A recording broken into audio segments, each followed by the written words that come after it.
risol mentai yang lagi viral. Yang itu dibuat dari resep nenek loh. Risol mentai yang viral. Jajan risol mentai viral nu aya di Melong Cijerah teh. Cobain risol yang viral, namanya tuh risol nenek. Halo semuanya, selamat siang. Kami dari sini dari Semanam Cimahi mengabarkan kami akan mewawancarai UMKM terdekat dari sekolah ini, yaitu Risoles Nenek. Maka dari itu saya akan memperkenalkan diri saya sendiri, yaitu saya Desengi Romatullah. Saya Chelsea Agnesia Arifin.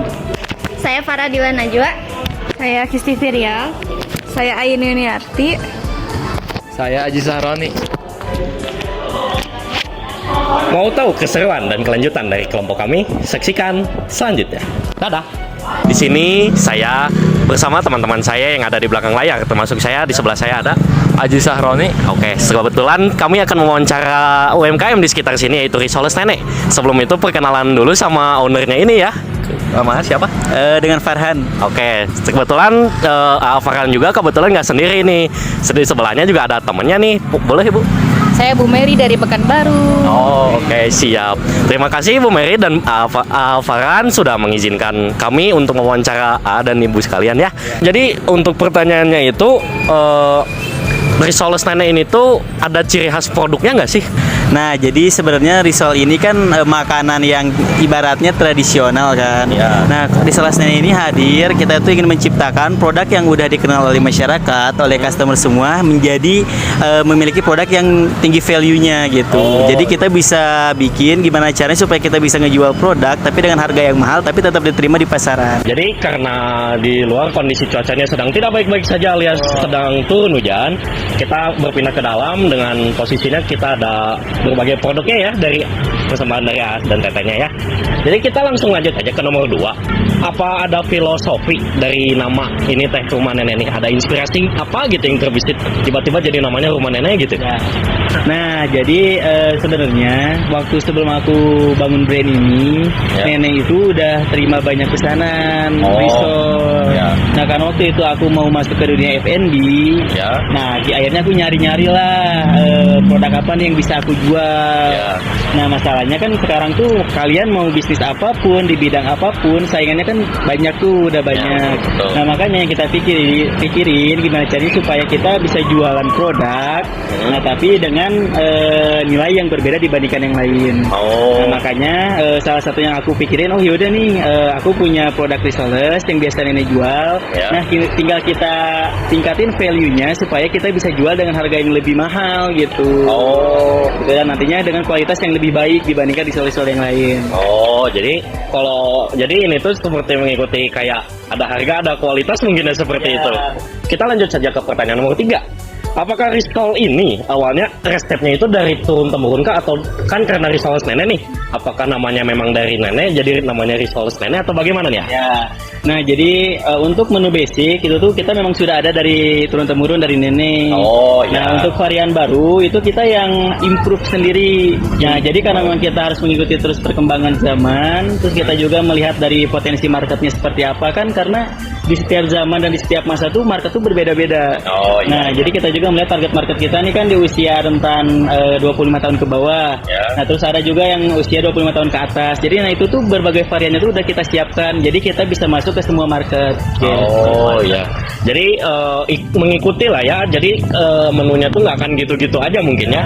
Betul betul. Dan kita bakal terus berkembang, insya Allah seiring berjalannya kita dengan mitra-mitra kita juga, dengan tim kita juga, insya Allah akan terus berkembang gitu. Oh iya, kita lanjut saja ke pertanyaan nomor 4. Mungkin kalau misalnya untuk berjualan ini mungkin pasti ada rintangan ya mungkin lah selama membangun ini gitu bisa sampai ke sini gitu. Bisa diceritain nggak sih rintangannya apa aja mungkin? Ya sebenarnya rintangan tuh pasti banyak ya, rintangan kecil, rintangan besar. Nih kayak misalnya contoh kayak hujan gini, terus kayak waktu Persib main tuh biasanya tuh agak kosong gitu.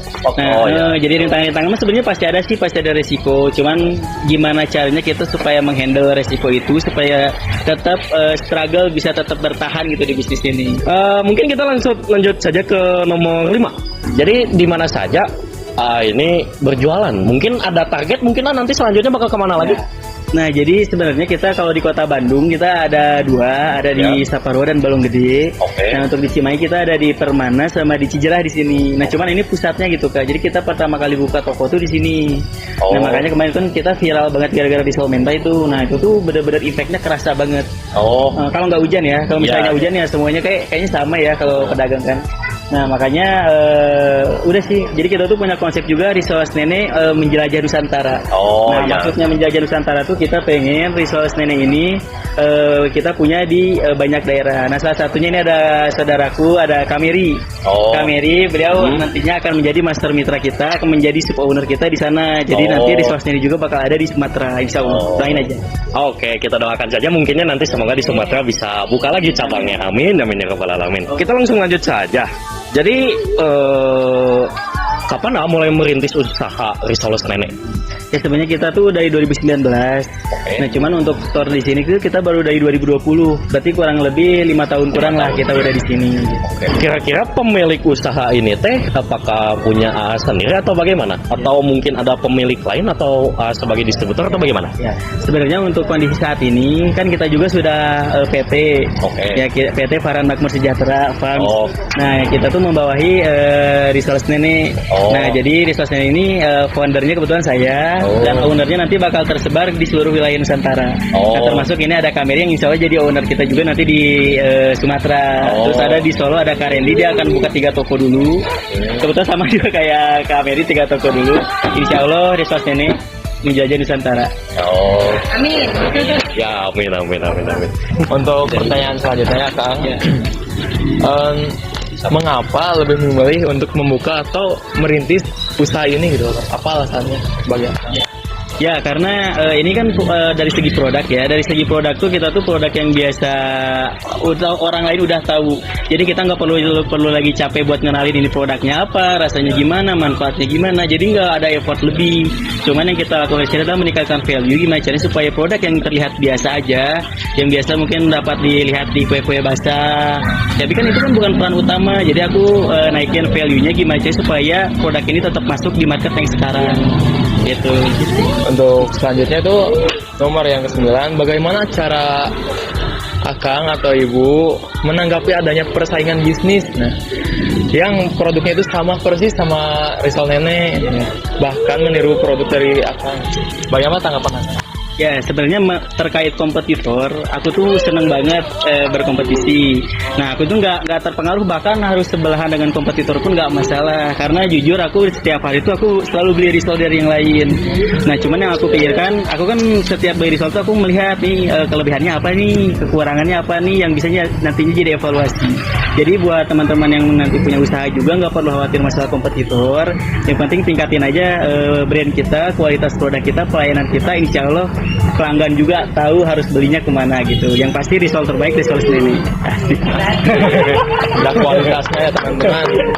Oke, untuk pertanyaan selanjutnya itu, selain Bapak menjual produk ini secara langsung atau offline, apakah bisa kalau memesan secara online gitu kan? Jadi dijual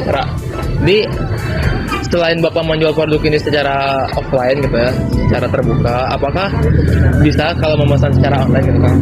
Ya, kita juga bisa melalui online. Itu kita tuh banyak customer kita di luar kota juga. Bisa melalui WhatsApp kami, ada bio-nya nanti di bio Instagram kita, kontak-kontaknya. Terus ada di Tokopedia juga, atau mungkin yang masih di sekitar Bandung Raya bisa ke Merchant Food kita juga, ada di GrabFood, GoFood, ShopeeFood. Gitu. Untuk pertanyaan yang terakhir Kang.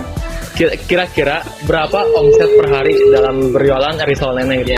Sebenarnya kita kalau produksi itu minimal itu 1.000 kan, maksimalnya 1.000. Nah 1.000 kita ngejual di harga 5 sampai 7.000. Berarti kalau misalnya rata-rata dari keseluruhan varian itu berarti kalau di rata-ratain itu 5.125. Nah 5.125 dikali 1.000. Nah itu aja omsetnya.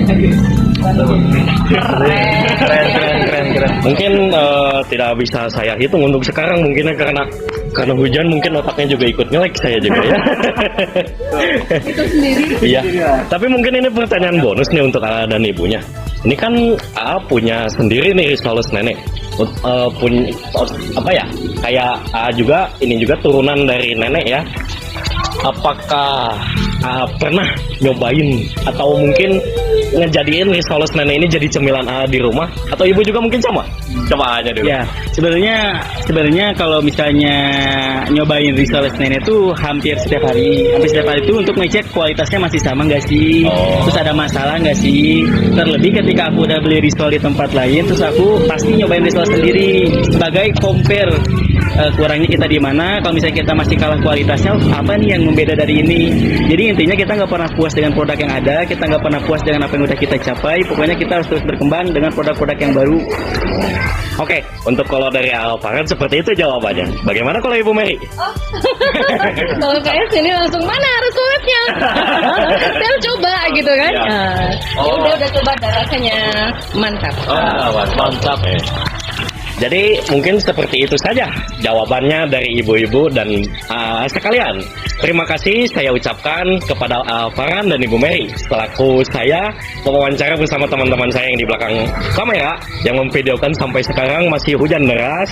Saya memohon maaf apabila ada salah kata ataupun perbuatan. Sekian dari saya, dari Aji, dari Alfaran dan Mary. Mohon maaf apabila ada salah kata. Wassalamualaikum warahmatullahi wabarakatuh. Dadah.